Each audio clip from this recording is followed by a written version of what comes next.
Vamos iniciar uma caminhada hoje pelo Evangelho de João e vamos analisar 7 afirmações de Jesus que ele fala de ele mesmo. E a primeira delas está aqui em João capítulo 6, versículo 35. Diz assim: E Jesus lhes disse: Eu sou o pão da vida. Aquele que vem a mim não terá fome, e quem crer em mim nunca terá sede.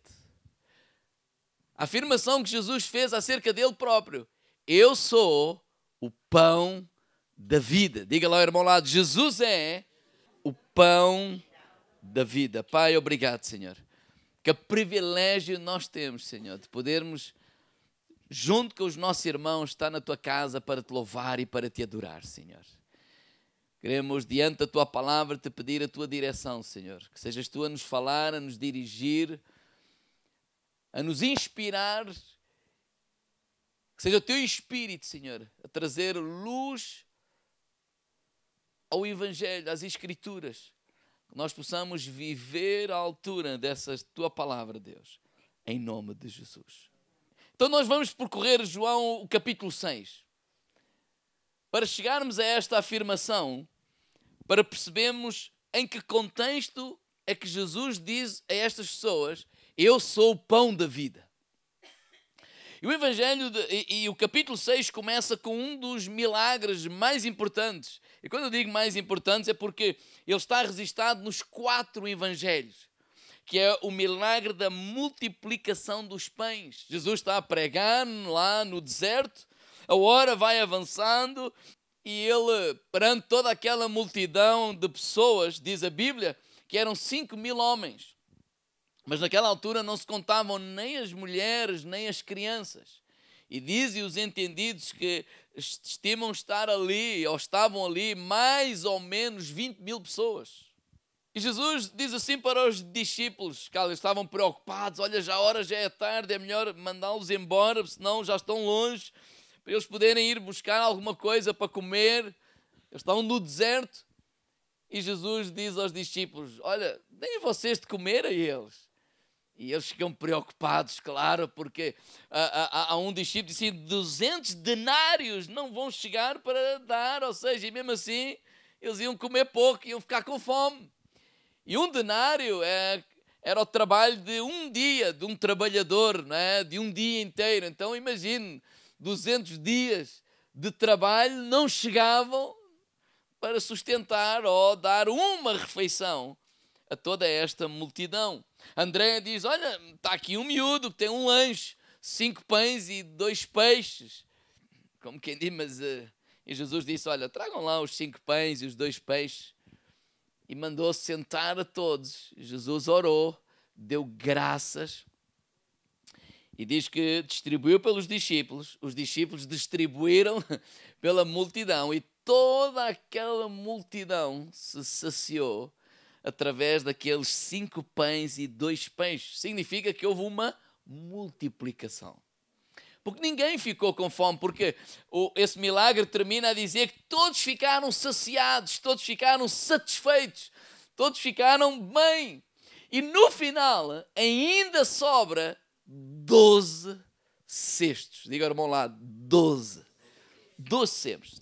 Sempre que um judeu ouve o número 12, não é? Quem gosta de futebol e ouve o número 7 logo pensa no Cristiano Ronaldo. Mas um judeu criado na cultura judaica, sempre que ouve o número 12, há um clique logo ali na sua cabeça. É Israel. As 12 tribos de Israel. Moisés faz luz. Há uma promessa que Deus deu a Moisés.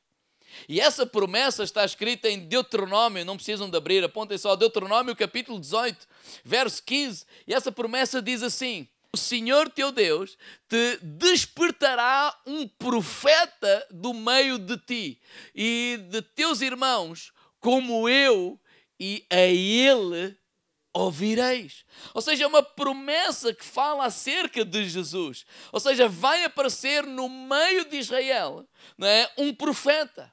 E vai haver um êxodo, tal e qual como lá no Velho Testamento, esse profeta vai vos libertar. A ele vocês devem ouvir, a ele vocês devem obedecer. Então, quando Jesus opera aquele milagre, essa promessa veio ao seu coração e podemos perceber isto porquê. Vamos ler o versículo 14, João 6,14. Vendo, pois, aqueles homens o milagre que Jesus tinha feito, diziam: este é verdadeiramente o profeta que deveria vir ao mundo. Porquê? Porque há essa ligação na cabeça deles. Há 12 tribos de Israel, Moisés, há uma promessa e eles agora estão escravizados, entre aspas, não é? por Roma. Eles chegaram a esta conclusão: este homem aqui que está à nossa frente é o Messias. Este homem aqui que está à nossa frente é o profeta que foi profetizado lá por Moisés. Eles decoravam a lei. Os judeus, eles sabiam a Torá. Então, este que está aqui à nossa frente, ele é o Messias, o Cristo, o Deus encarnado. E olha o que é que eles fazem. Com esta revelação, versículo 15, ele diz assim: sabendo, pois, Jesus, que haviam de vir arrebatá-lo para o fazer rei, tornou-se a retirar ele só para o monte. Ou seja, Jesus percebeu que eles tiveram esta revelação: este é o Messias, este é o Cristo, este é o Deus encarnado. Vamos pegar no Cristo, vamos pegar no profeta, né? E vamos fazer o quê? Vamos colocá-lo como rei aqui em Israel. Primeiro pensamento que eu quero trazer aos irmãos: Jesus não é um acelerador da tua vontade. Diga lá ao irmão ao lado: Jesus não é um acelerador da tua vontade. Então estes homens encontram Jesus, percebem quem ele é, ou seja, eles têm a revelação de quem ele é, e a primeira coisa que eles põem na cabeça a fazer é fazê-lo rei. Porquê? Porque eles idealizaram a promessa de Deus. Para eles, o profeta vai fazer o que é na cabeça deles, o que é que eles pensaram. O profeta era assim que eles pensavam, era assim que eles acreditavam, era assim que eles idealizaram e era assim que eles acreditavam que iria acontecer. O profeta, ele vai reinar, vai colocar-se aqui como rei Israel, vai destruir os nossos inimigos todos e nós vamos reinar. Isso é a maneira como eles viam ou interpretavam as Escrituras e eles acreditavam que ele ia acontecer. Então era o Messias imaginário que eles tinham na cabeça deles. Porque às vezes, e estamos a percorrer estas frases de Jesus para perceber quem é que Jesus diz que ele é e não o Jesus que nós imaginamos na nossa cabeça. Eu não sei os irmãos, mas eu vou dar aqui um exemplo. Eu tenho 4 filhos, 2 são mais novos. E agora voltei a ver alguns filmes. Um dos filmes que a Mafalda gosta é do Aladdin. Quem é que já viu? Quem tem filhos da idade da Mafalda, vocês devem andar também aí nessas curvas. Então o Aladdin encontra uma lâmpada, né? Esfrega a lâmpada, coincidência, e sai de lá um gênio. E ele pode pedir 3 pedidos. Né? E o gênio pode fazer o que ele quiser, porque ele é um gênio. Eu não sei vocês imaginem que quem é que é o gênio? Somos nós ou ele é o gênio? É o gênio. Então a primeira coisa que vem à nossa cabeça quando encontramos um gênio é fazer-lhe um pedido. Né? Quer ser rico, quer ser... E quando nós vemos o filme, depois é interessante que ele e o Aladdin acabam por construir uma relação um com o outro de amizade, e o gênio percebe: olha, isso é a melhor coisa que tu fizeste, não é? Porque todos os outros só fazem pedido. Mas até lá chegar, ele pensa em fazer alguns pedidos que o gênio diz assim: sério, queres mesmo que eu faça isso? Porquê? Porque são pedidos que vão acelerar a tua destruição. Isto para dizer o quê, irmãos? Que quando nós nos encontramos com Cristo, afinal o gênio é Ele. E a questão não é o que é que eu vou-lhe empurrar a minha agenda, eu vou-lhe pedir para Ele acelerar a minha vontade, mas se Ele é o gênio, dizer assim, não, olha, o que é que tu achas que é melhor para a minha vida?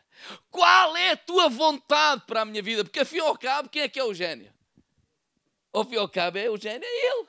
Então, estes homens, diante do Cristo, o que é que eles fazem é tentar fazer com que o Cristo faça a sua vontade. E a minha pergunta é, será que isto não tem acontecido a alguns de nós que estamos aqui nesta manhã? Que domingo após domingo, na presença de Deus, tudo o que sabemos fazer é pedir a Deus para acelerar a nossa vontade.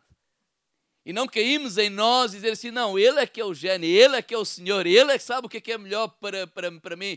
E na sua presença derramamos o nosso coração e a nossa vida e dizer, Senhor, seja feita a Tua vontade na minha vida como ela é feita no céu. Independentemente de quando eu compreendo ou eu não compreendo, independentemente de quando eu percebo ou não percebo aquilo que está a acontecer. Quantos de nós, às vezes, não fazemos isso?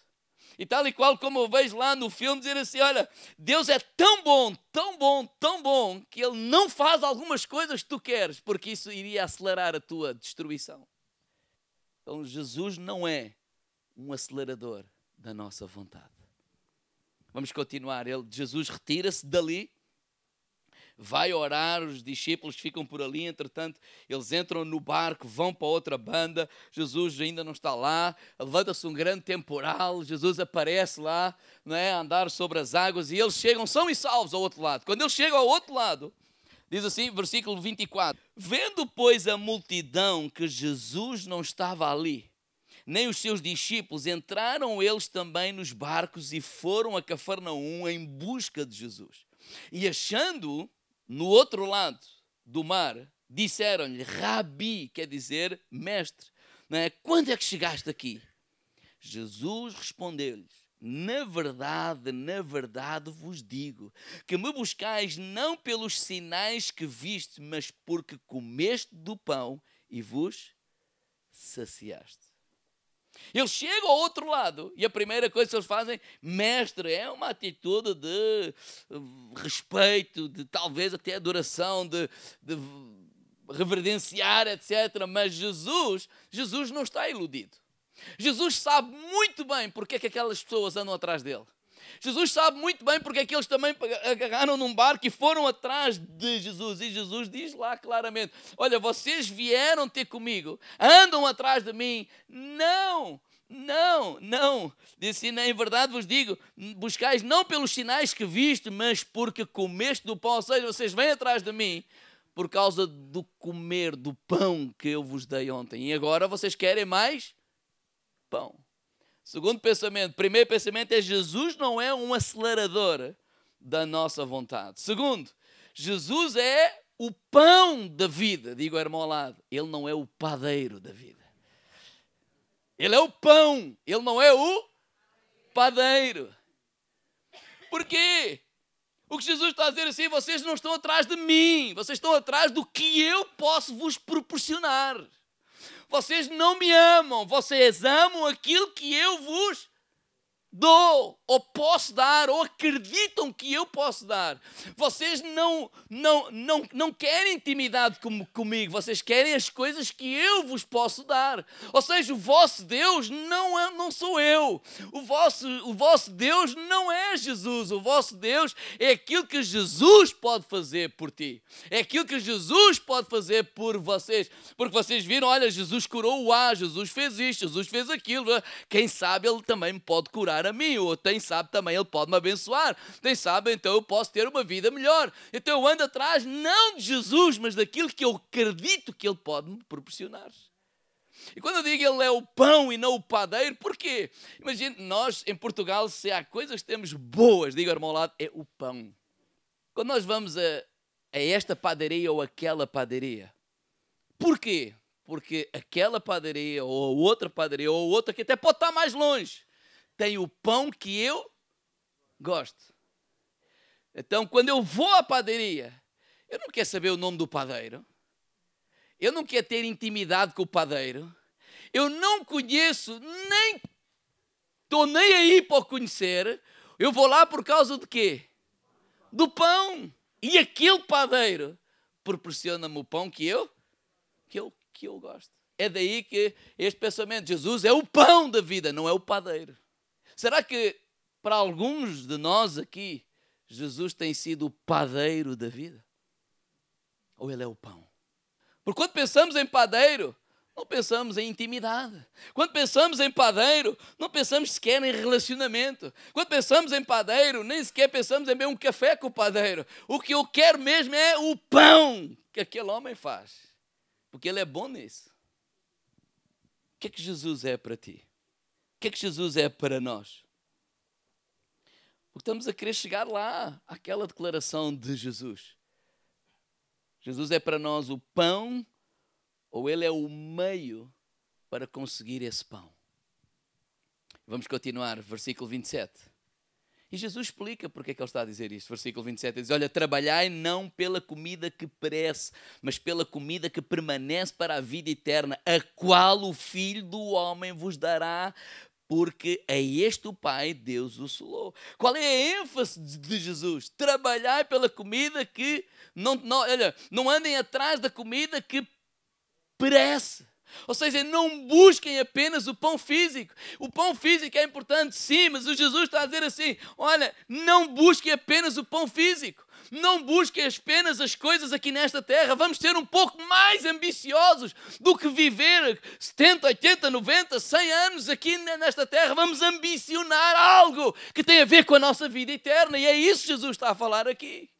Vamos ser um pouco mais ambiciosos do que as coisas aqui desta terra. Ele diz, olha, não trabalhem apenas para essa comida que perece, mas olha, comecem a buscar o pão espiritual. Porque o pão físico ele é importante, mas nós hoje somos saciados com o pão físico. Daqui a 2 horas, máximo 3 horas, para os campeões que aguentam 4 horas, nós precisamos de mais pão físico. Mas ele diz, aquele comer de mim, e eu que sou o pão, ele vai estar saciado para a vida eterna. E é isso que Jesus está a falar. Mas eles não ouvem, eles não percebem esta conversa. Eles só ouvem, os religiosos só ouvem esta primeira palavra, trabalhai. Diga, irmão lá, trabalhai. Então no versículo 28 eles disseram assim, que faremos então para executar as obras de Deus? Jesus não está a falar de trabalho. Mas eles só pensam em trabalho. Trabalho é fazer. Então o que é preciso fazer para alcançar? É dar o dízimo. O que é preciso fazer para alcançar? É orar mais. O que é preciso fazer para alcançar? É ir ao culto. É fazer um jejum. É fazer isto, é fazer aquilo. Olha, o que é preciso fazer? Porque o que for preciso fazer, eu faço. Mas Jesus não está a falar em fazer. Jesus não está a falar em trabalho. Jesus não está a falar em obras. Porquê? Porque se eu trabalho para alcançar alguma coisa, no final, quem é que vai receber o mérito? Eu. Porque eu trabalhei, porque eu me esforcei. Não é? Então, no final, quem é que vai ser glorificado? Eu. E Jesus não quer dividir a sua glória com ninguém. No final é tudo por Ele, por causa dEle, pela graça dEle, por amor dEle. É Ele que opera tudo em todos. Não tem a ver connosco. Então Jesus não está a falar sobre trabalhar, mas eles só entendem. O que é preciso fazer? Versículo 29, ele diz, Jesus respondeu-lhes, olha, a obra de Deus é esta. Olha, não é trabalhar. Diz assim, que creiais naquele que Ele enviou. Então qual é o nosso trabalho? Diga ao irmão ao lado, crer. Crer. Qual é o trabalho da Mafalda? Crer. Crer que tem um pai, o pai a ama e que vai providenciar tudo o que ela verdadeiramente necessitar. Esse é o trabalho da Mafalda. Esse é o trabalho do Gonçalo. Esse é, diga ao irmão ao lado, o nosso trabalho. A pergunta é, tu crês? Porque o que é isso de crer? O que é isso de ter fé? Crer é acreditar. Mais ou menos. Porque se eu colocar aqui um pão e eu disser assim, e eu estou com fome, eu acredito que se eu comer este pão, ele tem o poder, a capacidade para saciar a minha fome. Eu acredito. Você acha que eu vou ficar com a fome saciada? O que é que eu preciso de fazer? Pegar no pão e comer. Então, crer é este associar ao acreditar mais agir. Tomar uma ação. Esse crer que a palavra de Deus fala é eu acreditar e depois pego no pão ou agarro no pão e como o pão. Essa junção entre acreditar e agir, então sim, é crer. Talvez a palavra para português melhor para mim, que define o que é isso da fé, o que é isso de crer, é confiar. Diga ao meu lado, confiar. Vocês imaginam que está aqui um muro de 3 metros. Não, 3 metros também é alto demais. Pode ser de 2,5 metros. E eu coloco o Gonçalo no topo do muro, sentado. E eu estou cá embaixo e digo assim, Gonçalo, tu acreditas que o papá tem força para te segurar? Claro. Então atira-te. Não, isso não. Não, mas tu acreditas que o papá está aqui embaixo e não te vai deixar cair? Acredito. Então atira-te. Isso acontece muito com os miúdos, sim ou não?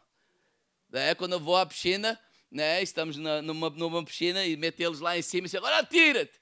E ela, não, mas eu estou aqui. Não, mas o papá vai te segurar. Sim, sim, então atira-te. Não. Porque essa coisa de fé é confiar. É, eu acredito que o meu papá está ali e agora vou-me jogar, vou-me atirar nos seus braços e ele não vai deixar cair. É por essa razão que muitos estamos aqui, que a gente vem ao culto, mas não experimenta Deus, porque não se atira. É como que Jesus está aqui, olha, atira-te lá dessa mentira, larga lá a mentira, viver dessa forma, eu tenho um caminho melhor para ti, anda lá a viver com integridade. Não, larga lá essa ilegalidade nos negócios para ser abençoado, não precisa de ser ilegal, não precisas de fazer isso. Não, pastor, aqui neste mundo uma mão lava a outra. Então eu acredito que Deus me pode abençoar, mas eu continuo a viver da forma que verdadeiramente lá no meu coração eu acredito que pode ser melhor para a minha vida. E nunca me atiro lá de cima. Olha, atira-te lá dessa ofensa, larga lá isso. Larga lá essa maneira de pensar. Larga lá essa pornografia. Larga lá essa homossexualidade. Não, mas eu nasci. Não, mas larga isso. Eu acredito que tu podes ser feliz. Não, ou seja, eu acredito. Não, mas eu sou assim. Não, mas eu posso mudar isso. Não, mas... Ou seja, ele diz, eu acredito. Mas eu não me atiro nos braços dele. Porque no fundo eu não estou certo se vai mesmo ser melhor por esse caminho. Para lembrar este milagre, faz lembrar, e é uma alusão àquele milagre lá no Velho Testamento do maná. Não havia comida, e então Deus mandou um maná no primeiro dia. E a instrução era assim, vão lá, recolhem tudo o que quiserem para comer nesse próprio dia. Para o dia da manhã, o Senhor proverá. E alguns pensaram assim, bem, hoje está certo, amanhã não sei. Então eles recolheram para hoje, para amanhã, para daqui uma semana. Tal, porque essa coisa de confiar em Deus nunca se sabe. Hoje choveu, mas amanhã não sei se chove. E o que é que aconteceu ao maná que eles recolheram? Ficou todo apodrecido, bolorento. É por essa razão que Jesus nos ensina a orar o pão nosso de cada dia nos dá hoje. Até e depois. Calma, um dia de cada vez. O pão nosso de cada dia nos dá hoje. Então este crer, este acreditar, é esta junção entre acreditar e agir. E é isso que ele está a fazer. Olha, o nosso trabalho é acreditar, ou seja, larga lá essa imoralidade, larga lá esse estilo de vida, joga-te, tira-te nos braços do Pai, confia nele, que ele vai providenciar tudo aquilo que Deus tem para a tua vida. Até porque, antes de ler, deixa-me dizer isso, esse muro, mais cedo ou mais tarde, ele vai cair. Isso que parece seguro que tu estás lá, mais cedo ou mais tarde, isso vai cair. Há caminhos que são de destruição. Versículo 30. Disseram-lhe, pois, que sinal fazes tu para que vejamos e creiamos em ti? Que operas tu? Eu não sei se os irmãos ficam assim pasmados como eu ao ler este versículo. Porque quem é que lhe está a pedir um sinal? Sim, mas que povo? Os que no dia anterior estavam no deserto e que viram com os seus olhos e experimentaram com a sua boca o pão multiplicado por Jesus e que tinham dito, uau, este é verdadeiramente o Messias. Ou seja, aqueles que pedem um sinal foi aqueles que já tinham vivido e experimentado. E às vezes nós, cristãos, caímos e dizemos, Senhor, faz para que Ele veja. Irmãos, quantos crentes que se desviaram, eles já provaram, Deus isto e Deus aquilo, e Deus prova. Não é uma questão de prova, é uma questão de coração. Porque muitas dessas pessoas já provaram, já viveram, já viram Deus operar nas suas vidas. E hoje decidiram não crer. Então não é uma questão de milagres. A questão aqui é coração. Não existe sinal nenhum que vá mudar a cabeça de um incrédulo. Não existe. Porque há pessoas que já viram esses sinais, já experimentaram esses sinais. Então Deus não tem que provar nada a ninguém. Ele é o Senhor, ponto. E então no versículo 35, ele diz assim, eu sou o pão da vida. Quem vem a mim não terá fome. Quem crer em mim nunca terá sede. Olha, vocês andam à procura do pão que eu multipliquei, mas sempre que vocês andarem à procura dessas coisas, vocês vão andar sempre ávidos por mais coisas e mais coisas, porque esse pão, ele nunca é suficiente. E vamos ser honestos, irmãos, nós hoje precisamos de um milagre, amanhã vamos precisar de um milagre, amanhã, depois da amanhã, nós hoje podemos comprar um carro novo, mas ele não dura 60, 70, 80, 100 anos, amanhã precisamos de outro. Este mês temos o salário, mas amanhã não, mas daqui a um mês precisamos de outro. Ou seja, nós somos seres humanos e precisamos sempre de mais e mais e mais. Isso é natural. Ele diz, olha, mas não vivam à busca das coisas, porque as coisas não verdadeiramente os vão saciar. Eu sou o pão que verdadeiramente vai saciar a vossa vida. Eu estou convosco todos os dias até à consumação do século. O que eu estava a ensinar a eles, e ele não deu grandes explicações, porque quando ele fala mais à frente, fala, vocês têm que comer a minha carne e beber o meu sangue. Nós entendemos isso hoje. Porquê? Porque sabemos que foi o sacrifício de Jesus na cruz do Calvário. Mas imagina aquele tempo, aquele pessoal, este homem está a falar de canibalismo? O que é isto? Como é que a gente vai comer a carne dele? Como é que a gente vai beber o sangue dele? Mas Jesus não deu grandes explicações. Só disse isso. Vocês têm que comer de mim.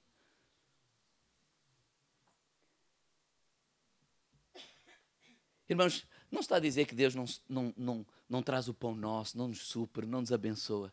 Está-se a dizer é que Ele é o pão. Como o salmista Davi disse, Salmo 23, verso 1, o Senhor é o meu pastor. E se Deus, Senhor, é o meu pastor, eu não tenho necessidade alguma. Porque eu tenho tudo o que eu necessito. Ele é o meu pastor. Diga, irmão, lá dele é o meu pastor. Jesus é o pão da vida. E este comer é uma referência a crer. Para eu comer, eu preciso de crer em Jesus. Para eu poder entregar a minha vida a Ele, para eu poder me atirar para os braços de Jesus, para eu decidir assim, não, eu posso pensar, ou este mundo me ensina que fazer desta forma é o que é correto, mas a palavra de Deus diz que é da outra forma ali. Até eu vou abandonar este pensamento, eu vou-me atirar nos braços de Jesus, porque eu creio que aquilo que Ele diz, sim, isso é verdade. Quando Ele fala sobre perdão, quando Ele fala sobre mentira, quando Ele fala sobre todas as áreas, que às vezes para nós, porque há muitas coisas que são populares, não é, no nosso mundo, mas que são contra aquilo que a palavra de Deus diz. Então este querer é este se atirar, obedecendo à vontade de Deus. E para terminar, o que é que nos impede de comer? O que é que nos impede de querer? Sim, porque muita gente vem à igreja domingo após domingo e não está a viver isso. O que é que nos impede de comer? O que é que nos impede de querer? Vamos ler o versículo 42. E diziam, não é este Jesus, o filho de José, cujo pai e a mãe nós conhecemos, como pois ele diz, desci do céu. A primeira coisa que nos impede de comer, coloca aí nos teus apontamentos, familiaridade. Familiaridade com Jesus. Familiaridade gera incredulidade. Escreve isso. Familiaridade gera incredulidade. Intimidade é que vai gerar fé. E eu vou explicar. Quando nós temos familiarizado com as coisas de Deus, nós já temos esta maneira de pensar que nós já sabemos como é que vai acontecer, tal e qual como eles. Não é? Vem vir o Messias, então o Messias vai ser assim, e ele vai, por isso é que eles queriam pôr lá como rei. Então nós temos uma ideia de Deus, nós temos uma maneira, Deus operou, Deus faz, nós cada domingo estamos aqui, nós já somos familiares, estamos familiarizados com tudo aquilo que está a acontecer aqui. E isso pode ser um problema para nós. Porque Deus é Deus, diga ao irmão lá, Deus é Deus. Então quando Ele vem e vai fazer algo novo, Ele não vai fazer da mesma forma. Então a tendência quando vemos Deus a fazer algo novo, qual é? Rejeitar. Porquê? Isto não é de Deus. Nunca se fez assim. Nunca se cantou dessa forma. Não, o culto não é assim. Há 40 anos andeu aqui e isto nunca foi assim. Isto não é de Deus.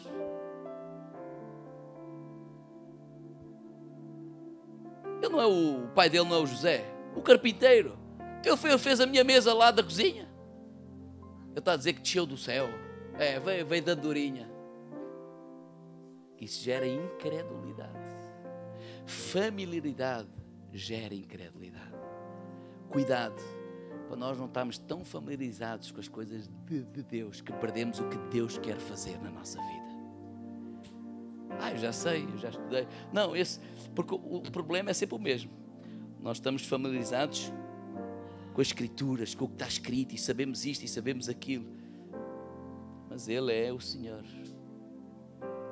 Ele faz como Ele quer, de forma que Ele quiser. E como é que nós vamos vencer isso? É com intimidade. As palavras de Deus, desta Bíblia, Ele tem que sair daquelas letras e Ele tem que viver em nós. Nós temos intimidade com Cristo para confiar. Porque a gente fala, não é? Tal, o cego, sei quê, e Deus cuspiu, pôs lodo, e ele foi ali, vai ali lavar, tá, aleluia, fé, tal, e ele teve fé e ficou curado, tal. Olha, se ele fizesse isso, onde é que já se viu? Nem respeito por agora, até é porco, desculpa a expressão, mas é mesmo. E a gente pode perder algo que Deus quer fazer, porque estamos familiarizados. E agora podia dar muitos exemplos, não vou, porque eu não vou-te pregar 1h30, não é? Claro. Olha a mulher lá, a viúva de Sarepta, não tinha, não sei o quê, parece lá um profeta, olha e tal, não sei o quê, só tenho aqui este azeite, vou fazer o último bolo para mim, para o meu filho, olha, a seguir vamos esperar a morte, porque não há mais. E o profeta diz, olha, assim diz o Senhor, faz, mas primeiro faz para mim. Ei, que é isso? Aproveitador? Quantas coisas nós estamos tão familiarizados, que começamos, isso vai gerar o quê? Incredulidade. E Jesus, num certo lugar, que era na Nazaré, ali não pôde fazer obras maravilhosas porque estava admirado pela sua incredulidade. Segundo, o que é que nos impede de comer? E último, porque este pão é indigesto. Este pão é amargo. O gosto na boca, por vezes, é mau. Olha o versículo 60. Muitos, pois, dos seus discípulos, ouvindo isto, disseram: duro é este discurso, quem pode ouvir? Sabendo, pois, Jesus em si mesmo que os seus discípulos murmuravam a respeito disso, disse: isto vos escandaliza? O que seria, pois, se visse subir o Filho do Homem para onde primeiro estava? O Espírito é que vivifica, a carne para nada aproveita. As palavras que eu vos digo são Espírito e vida. Mas alguns de vós que não creem, porque bem sabia Jesus desde o princípio que quem eram os que não criam e quem era o que havia de o entregar. Quando eu falo este pão indigesto, irmãos, o Evangelho é atraente, sim, mas o Evangelho, ao princípio, é ofensivo. O pão é indigesto. Há palavras que Jesus dá que nos custa a engolir. Se alguém quer ser meu discípulo, larga tudo quanto tem, vem e segue-me. E aquele que não largar tudo quanto tem, não pode ser meu discípulo. Isto custa a engolir. Ou não? Pergunte lá ao jovem que chegou lá ao pé de Jesus: Senhor, mestre, o que é que eu farei para herdar a vida eterna? Ele diz: fazer isto. Ótimo, isso eu já faço. Olha, falta-te uma coisa, vende tudo quanto tem, dá aos pobres e segue-me. E ele não conseguiu engolir. É indigesto. É indigesto. Quando alguém nos magoa, nos persegue ou nos maltrata, diz: olha, se o teu inimigo tiver, dá-lhe de comer. É indigesto. Olha, aquele que amar mais pai, mãe, isto, aquilo, aquilo outro, por amor de mim, do Evangelho, olha, não é digno de mim. É indigesto. E nós não estamos aqui para pôr um bocadinho de açúcar na palavra, que é para a coisa correr melhor. Não, é indigesto. Jesus não vai com meio moda, com meio. Ou é carne, ou é peixe, ou é frio, ou é quente. O morno diz lá em Apocalipse que ele vomitar-te-á pela boca. É indigesto. Quando nós lemos a palavra de Deus, nós percebemos que a palavra nos confronta. A palavra nos dá um murro às vezes na barriga. É indigesto ouvir certas coisas. Quando alguém é maltratado por o A, por o B, por o C, e Jesus diz: perdoa. E aquilo custa. Sim ou não? Claro que sim. Claro que sim.